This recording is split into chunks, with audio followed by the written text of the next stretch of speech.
Good morning. Today we talk about the phrase that Jesus used when he said, "Blessed are the peacemakers." Jesus was a peacemaker. No doubt, the greatest peacemaker ever. We usually think about peacekeepers as those people that work between nations to negotiate some kind of a way to keep or to establish peace between those nations. That is indeed peacemaking, but it's not the peacemaking that Jesus was talking about. Jesus didn't work on nations. He worked on human hearts. When he teaches us to be peacemakers, he's wanting us to bring peace to the hearts of those people around us. So let's start with this. Understand clearly that peace is not the absence of conflict. Peace is the presence of God. In the midst of terrible conflict, terrible struggle, the peace that Jesus is offering us can do so much more than simply exist. It actually, in those circumstances, flourishes in a way that it won't anywhere else.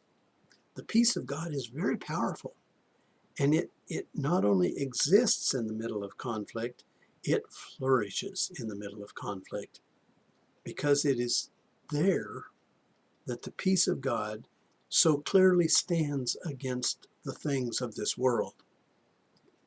In the very worst of human struggles, the peace of God finds a place that makes it obvious that God is present. I don't know if you've ever heard of a woman named Corrie ten Boom. Her life story is a remarkable story. As a child, Corrie was in a Nazi concentration camp. Death was everywhere, and so were the fleas.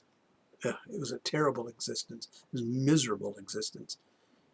But even there, she and a few friends and family found a way to have the peace of God in their hearts.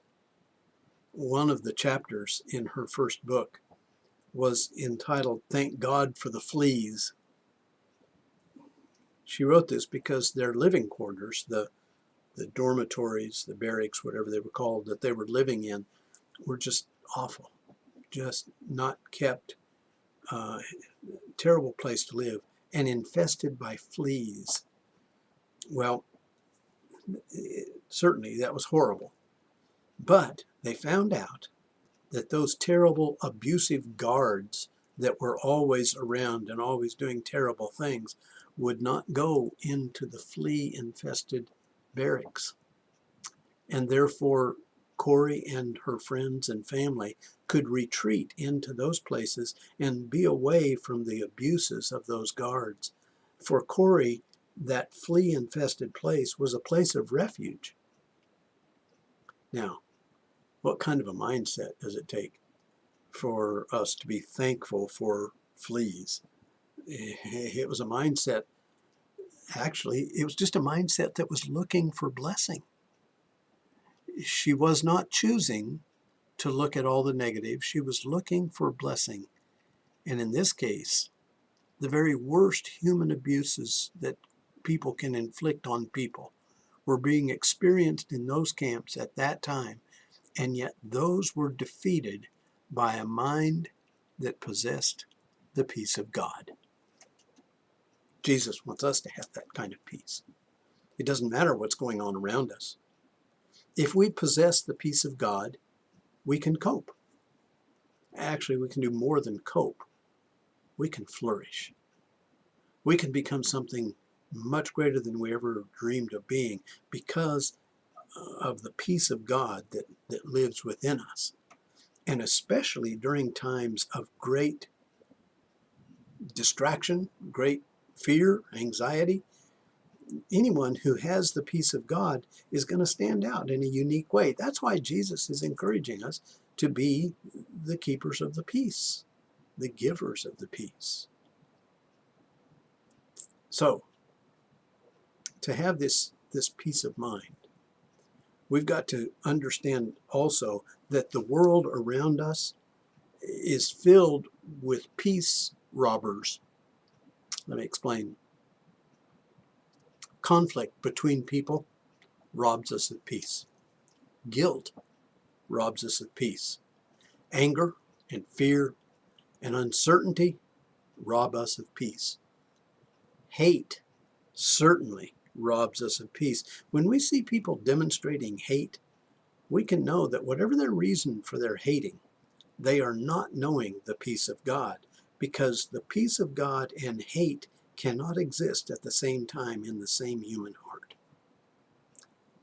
Jealousy, what the Bible calls coveting, rob us of peace, because we cannot be at peace if we're allowing ourselves to be wanting what others have. That's what jealousy and coveting is all about. Seeking what is in someone else's life. We surrender all of that when we're seeking the peace of God. Well, this list can go on, but you get the idea. You can probably add to this list. If we will not allow the peace of God to be at home in our thinking and in our emotions, we're only choosing to be miserable. Now, someone may say something like, well, I hate that political party, or I hate that elected official, but I'm at peace.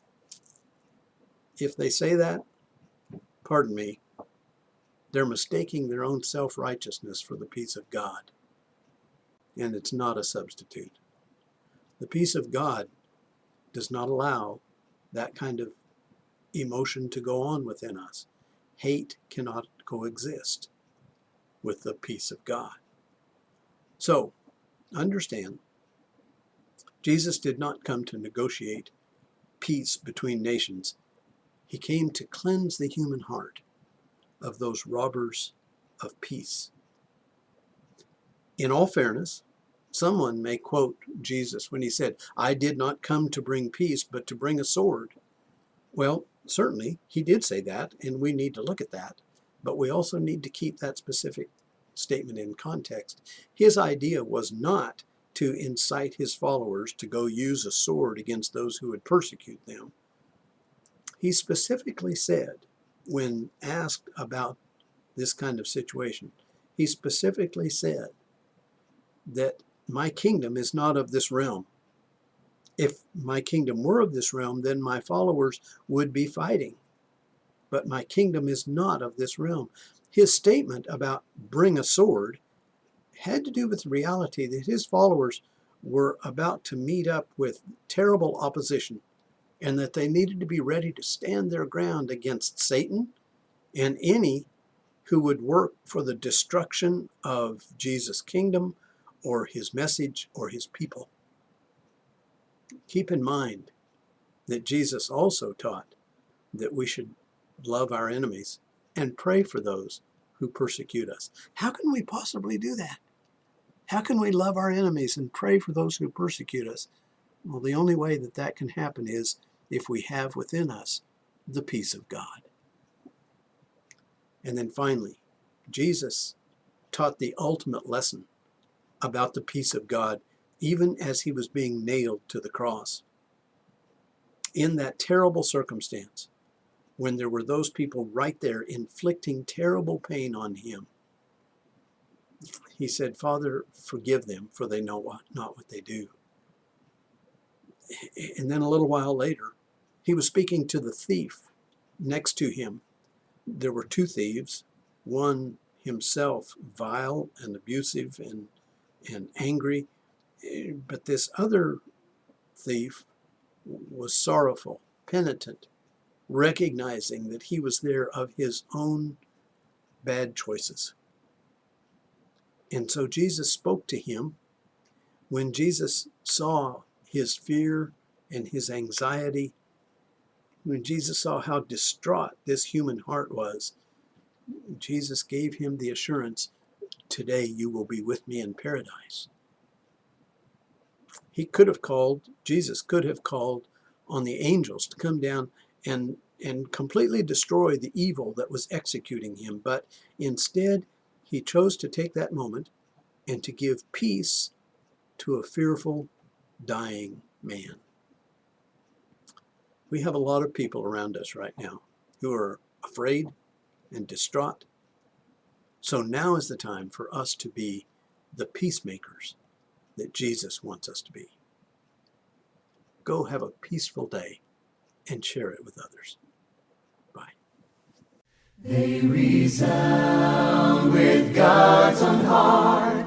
Oh, let the ancient words impart. Words of life, words of hope.